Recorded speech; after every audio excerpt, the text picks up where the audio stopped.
Hello welcome back to YouTube channel vlogs by Sara. ഇത് part 2 video ആണ്.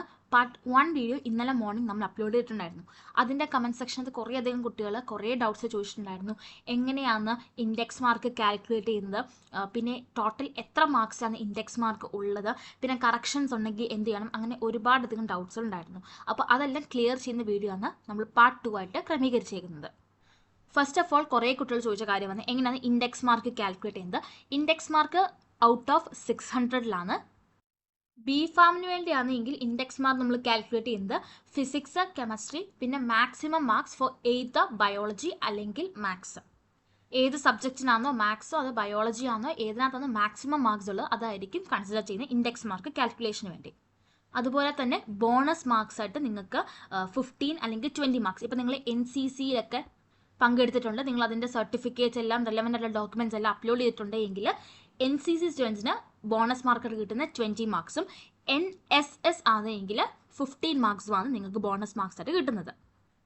ഇനി B farm പോലെ അല്ലാത്ത വേറെ കോഴ്സ്, അതർ കോഴ്സ്, നമ്മുടെ BSc നഴ്സിംഗ് അങ്ങനത്തെ ഡിഫറെൻറ്റ് കോഴ്സുകളുണ്ടല്ലോ, അതിനുവേണ്ടി നമ്മൾ ഇൻഡെക്സ് മാർക്ക് കാൽക്കുലേറ്റ് ചെയ്യാനായിട്ട് PCB, that is physics, chemistry, biology plus bonus marks. ഇപ്പം NCC സ്റ്റുഡൻസ് ആണെങ്കിൽ 20 മാർക്സ് അവർക്ക് ആഡപ്പായി മാറും. NSS ആണെങ്കിൽ അവർക്ക് 15 മാർക്സ് ആയിരിക്കും അവാർഡ് ചെയ്യുന്നത്. രണ്ടാമത്തെ കാര്യം കുറേ കുട്ടികൾ ചോദിച്ചത് കറക്ഷൻസ് ഉണ്ടെങ്കിൽ എന്ത് ചെയ്യണം. ഇഫ് ഇൻ കേസ് നിങ്ങൾക്ക് CPASനകത്ത് എന്തെങ്കിലും കറക്ഷൻസ് ഉണ്ട് എങ്കിൽ data verification and correction candidates അവർക്ക് ഒരിക്കലും അവരുടെ ഡേറ്റ ഡയറക്റ്റ് ആയിട്ട് എഡിറ്റ് ചെയ്യാൻ പറ്റത്തില്ല. നിങ്ങൾ ഉടനെ തന്നെ ഹെൽപ്പ് ലൈൻ നമ്പറിൽ കോൺടാക്ട് ചെയ്യുകയോ അല്ലെങ്കിൽ Gmail ത്രൂ അറിയിക്കേണ്ടതാണ്. ഇമെയിൽ support@admission@cpas.ac.in എല്ലാം സ്മോൾ ലെറ്റേഴ്സ് ആണ്. Gmail ത്രൂ അല്ലെങ്കിൽ ഹെൽപ്പ് ലൈൻ നമ്പർ യൂസ് ചെയ്തിട്ട് നിങ്ങൾ അറിയിക്കേണ്ടതാണ് ബിഫോർ ഡെഡ് ലൈൻ. അതുപോലെ തന്നെ no compliance or correction request will be taken after cut off time.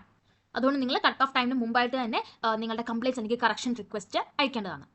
അതിനുശേഷം കുറേ കുട്ടികൾ ചോദിച്ചിട്ടുള്ളത് എന്നാണ് പ്രൊവിഷണൽ റാങ്ക് ലിസ്റ്റ് വന്നിരിക്കുന്നത്. ഇത് വെറും ട്രയൽ റാങ്ക് ലിസ്റ്റ് ആണ്. ഇതിന് കുറേ ചേഞ്ചസുകൾ ഇനം പ്രൊവിഷണൽ റാങ്ക് ലിസ്റ്റ് വരുമ്പം ഉണ്ടാവാം. ഇപ്പം നിങ്ങൾക്ക് കിട്ടിയ റാങ്ക് ലിസ്റ്റ് ആയിരിക്കണമെന്നില്ല പ്രൊവിഷണൽ റാങ്ക് ലിസ്റ്റ് ആകുമ്പോൾ നിങ്ങളുടെ റാങ്ക് ലിസ്റ്റ് അതിന് ചേഞ്ചസ് വരാം. ഇത് വെറും ഒരു ട്രയൽ മാത്രമാണ്. ഇനി അടുത്ത റാങ്ക് ലിസ്റ്റ് പബ്ലിഷ് ചെയ്യുമ്പോൾ ദാറ്റ് ഈസ് ഈ ഒരു വീക്ക് എന്തായാലും പ്രൊവിഷണൽ റാങ്ക് ലിസ്റ്റ് പബ്ലിഷ് ചെയ്യും. അതാണ് നിങ്ങളുടെ കറക്റ്റ് റാങ്ക് വന്നിരിക്കുന്നത്. ഇത് വെറും ഒരു ട്രയൽ മാത്രമാണ്. ട്രയൽ കൊടുക്കാനുള്ള കാരണം ഇൻ കേസ് നിങ്ങൾക്ക് ഇതുപോലെ തന്നെ കറക്ഷൻസ് ഉണ്ട് എങ്കിൽ നിങ്ങളത് അറിയിക്കുകയും അതിനുശേഷം ഒരു റാങ്ക് ലിസ്റ്റ് കിട്ടുമ്പോഴാണ് നമ്മൾ ബാക്കിയുള്ള കാര്യം നമ്മൾ മൂവ് ഓൺ ചെയ്യേണ്ടത്. ഹോപ്പ് നിങ്ങളുടെ എല്ലാ ഡൗട്ട്സിലും ക്ലിയർ ആയി ഞാൻ വിശ്വസിക്കുന്നു. നിങ്ങൾക്ക് വല്ല കറക്ഷൻസ് ഉണ്ടെങ്കിൽ നിങ്ങൾ കട്ട് ഓഫ് ടൈമിന് മുമ്പായിട്ട് തന്നെ അറിയിക്കാൻ ശ്രദ്ധിക്കുക കേട്ടോ.